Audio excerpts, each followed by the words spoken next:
75 years, 3/4 of a century of nodding along, showing up, and doing what was expected.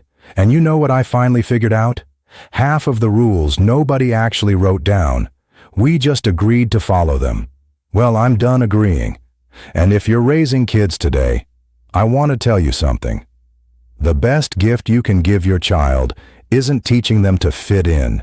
It's teaching them, by watching you, how to walk away from things that don't serve anyone. Here are the social norms I've quietly, deliberately, and zero apologetically left behind. For decades, I felt guilty every time I didn't call back fast enough, didn't attend every gathering, didn't reply the same day. There was this unspoken rule, and I think most of us absorbed it without anyone ever sitting us down and explaining it, that staying in touch constantly, being reachable, being available, was how you proved you loved someone. Miss a birthday call, and you're neglectful. Don't show up to the cousin's dinner and suddenly you don't care about family. Take a few days to respond, and people start asking if you're all right, when really you were just living. I bought into that for a long time. And I watched parents around me pass it straight down to their children like it was wisdom, drilling into them. Be available, be responsive. Never let anyone feel forgotten, not even for a moment. But here's what 3/4 of a century quietly teaches you if you're willing to listen. Love is not measured in response time. It never was. The people who have loved me most deeply in this life were not the ones who called every Sunday like clockwork. They were the ones who, when they did show up, whether that was a phone call, a visit, a letter, showed up completely. No distraction. No going through the motions. They brought themselves fully into the room, and I felt it. That's the thing about genuine connection. You can't fake the quality of it by increasing the quantity. I started asking myself, when I rush to reply, when I show up out of obligation, when I call because the calendar says I should, am I actually giving anyone something? Or am I just performing the appearance of love to avoid the discomfort of someone feeling I'm not doing enough? Because those are two entirely different things. One nourishes people. The other just keeps the peace. And peace built on performance is a fragile, exhausting thing. So I changed. I now call when I have something real to say. I show up when I can give my whole self, not just a body in a chair going through the motions. And it has made every connection in my life more honest, more warm, and more real than it ever was when I was frantically keeping up with every expectation. And I'll tell you what I tell anyone raising children today. Don't raise your kids to perform connection. Don't teach them that presence is measured in check-ins and quick replies. Teach them to mean it when they show up. Teach them that one genuine moment is worth 100 hollow ones. Because the people worth keeping in your life, they'll understand the silence, and they'll be there when it matters most. Now this one sat with me for a long time before I was finally ready to let it go. And I mean a long time, because it doesn't arrive loudly, this particular habit. It creeps in quietly, in small moments, in rooms where disagreement feels dangerous, and keeping the peace feels like the generous choice. I spent decades apologizing to keep things smooth. At work, in conversations I'd earned my place in through years of showing up and doing the hard thing. In arguments where, if I'm being completely honest with myself, I was the one standing on solid ground. And still, the apology came. Not because I believed I was wrong, but because the discomfort in the room felt like my responsibility to fix. I watched parents do this with their children too, and I understood it, because I had done it myself. A child bumps into another child on the playground, and before anyone even understands what happened, before tears have dried or feelings have been sorted, the parent is already kneeling down and saying, say sorry right now. And the child, who is still figuring out what just occurred, opens their mouth and produces words they don't yet feel, words that are supposed to mean something profound, but in that moment mean nothing at all except, "This discomfort ends now." That's not teaching empathy. That's teaching children to perform it. And there is a significant difference between the two that follows a person well into adulthood. Because what happens to the child who learns to apologize on command, to smooth things over before they've even processed what happened? They grow up believing that their discomfort is less important than everyone else's. They grow up saying sorry for opinions, for taking up space, for existing in ways that inconvenience other people. They shrink. Quietly, gradually, apologetically, they shrink. And I refused to keep shrinking after a certain point. I stopped apologizing for what I genuinely believed.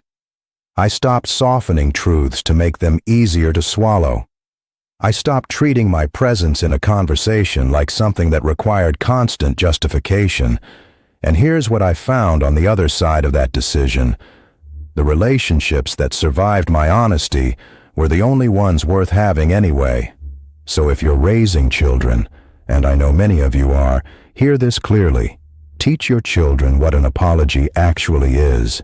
Teach them it belongs to genuine moments, to real harm caused, to actual wrongs committed, to feelings hurt through carelessness or unkindness. Save your apologies for when they're true. Because a real apology is sacred. And the moment you cheapen it, you've lost the most powerful tool for repair that any human being has. I want to tell you something that took me a long time to say out loud, because for a while I thought maybe I was the problem. Maybe I was being difficult. Maybe the people around me were just being kind, and I was too proud to accept it gracefully. But no, I sat with it long enough to know what it actually was. Around 65, people started speaking to me a little softer, a little slower, like they were handling something delicate. By 70, some of them were practically narrating their sentences, pausing between words, watching my face for signs of confusion that were never there. And somewhere in all of that well-meaning gentleness, I felt something I hadn't expected to feel. I felt erased, not cruelly. Nobody meant harm. That's what makes this particular norm so difficult to name and so easy to absorb without resistance. Society has a very quiet, very polite way of suggesting that once you reach a certain age, your role shifts. You're meant to hand things over. Step back. Let the younger voices carry the weight of the conversation. Slow down. Rest. Be grateful for what was, and stop reaching for what might still be. And if you resist that, if you keep dreaming, keep building, keep insisting that you have something relevant and urgent to contribute, there's a particular look people give you. Patient. Slightly amused. Like you haven't quite understood something everyone else already knows. I understood it perfectly. I simply disagreed. Because here is what nobody tells you about getting older, and what I think every parent in this room needs to hear so they can pass it forward. The clarity that comes with age is not a consolation prize. It is the point. Everything I struggled to see in my 30s and 40s, everything I was too busy or too proud or too distracted to understand, has come into focus now with a sharpness I could not have manufactured any earlier. I have patience I didn't earn until I'd lost enough. I have perspective that only arrives after you've watched enough things fall apart and come back together. I have less fear now than I have ever had in my life, because I've already survived most of what I used to dread. And I'm still here, still thinking, still building, still reaching. So when you're raising your children, teach them to sit with their elders and listen. Not out of duty, not as a performance of respect, but because the person who has already walked the road your child is about to travel is handing them something irreplaceable. The most useful thing in any room is experience, and we're still giving it away for free. Don't let your children walk past it. This one I don't talk about lightly, because this particular norm didn't just inconvenience me.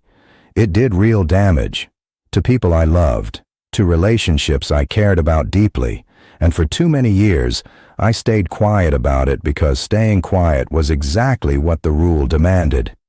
Keep it inside, handle it privately. Don't let anyone see the mess.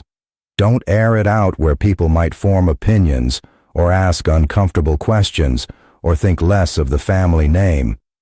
What happens at home stays at home. I heard that phrase so many times across my life that it stopped sounding like a warning and started sounding like wisdom. It wasn't. It was just an old, tired way of dressing up silence and calling it dignity. I grew up in a time when families protected their image the way some people protect their savings, carefully, anxiously, always aware of what might be lost if the wrong person found out. And I understood the instinct. I still do in a way. There is something deeply human about wanting the people you love to be seen at their best. But there is a long and painful distance between protecting someone's dignity and teaching them that their suffering must be hidden. And somewhere along the way, in family after family, generation after generation, that line got crossed so quietly that most people never noticed it happening. I noticed it, eventually, after watching the silence do its work. Because here is what I know now, after 75 years of watching how human beings carry things, shame does not dissolve on its own. It doesn't get lighter with time simply because nobody is talking about it. It grows. It finds corners to settle in. It shapes the way a person sees themselves long after the original wound has stopped being fresh. And the cruelest thing about the keep it inside rule is that it lets shame do exactly that. It hands it a quiet room and locks the door. I talk now, openly, honestly, about struggle, about failure, about the times I didn't get it right, and what it cost me and the people around me. And I encourage every parent I know to do the same, not recklessly, not without care for what is appropriate, but genuinely. Let your children see you seek help. Let them watch you say, I don't know how to handle this, so I'm going to find someone who does. Let them witness you sitting with something hard and choosing honesty over appearance. Because shame survives in silence. The moment you bring it into the light, you take away every ounce of power it ever had over you. Let me tell you about the picture, because my generation was handed a very specific one, and it was presented to us not as one option among many, but as the option, the singular, correct, respectable shape that a life was supposed to take. You studied hard. You found stable work. You built something that looked solid from the outside, the career with the title, the house with the yard, the savings account growing quietly in the background, the straight line moving reliably forward from one expected milestone to the next. And you didn't question it, because questioning it felt ungrateful, felt reckless, felt like throwing away something that other people had sacrificed to hand you. So most of us followed it, dutifully, responsibly. And many of us arrived somewhere around 60, looked up from the path we'd been so carefully walking, and thought, was this mine? Did I choose this? Or did I just never stop to ask whether I wanted it? That question, arriving that late, carries a particular kind of weight. I won't pretend otherwise. But what I want to talk about is what happens when that picture gets passed down. When parents, with genuine love, with real hope for their children, with every good intention in the world, take that same rigid frame and hold it up in front of a child who was built for an entirely different shape of life. I have watched it happen more times than I can count. The child who wanted to make things with their hands pushed toward a desk.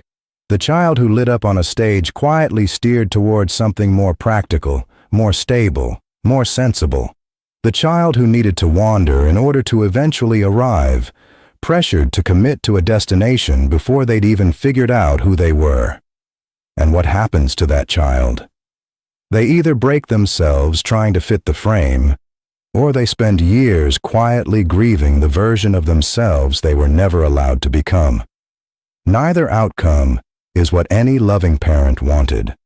But love without examination can still cause harm. And the examination starts with an honest question. Whose definition of success am I actually holding on to? And is it true for the person standing in front of me? Because success is not a single shape. It never was. It was just easier to manage, easier to measure, easier to point to from across a room and say, "Look, we did it. We made something recognizable."